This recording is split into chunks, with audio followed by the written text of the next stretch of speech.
अस्सलाम वालेकुम दोस्तों। माशाअल्लाह माशाअल्लाह, बहुत ही प्यारी मिठाई है।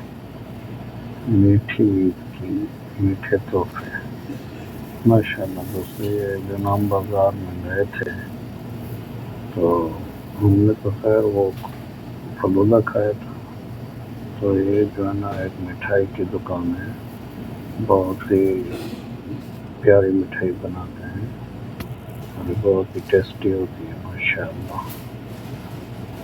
तो दिल कर रहा था मैंने भी वीडियो बना दी है, ये देखें, एंजॉय करें। माशाअल्लाह बहुत ही लजीज है। यहाँ पे जो ना सब कुछ मिलता है, केक भी मिलते हैं और मिठाई भी हर किस्म की मिलती है।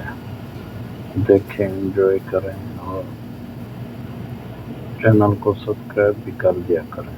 ये केक है माशाअल्लाह, देखें बहुत ही प्यारी लुक इसका बना हुआ है माशाअल्लाह। बहुत ज़बरदस्त के गिफ्ट के लिए भी यहाँ से ले जाते हैं, लेकिन है ये दूर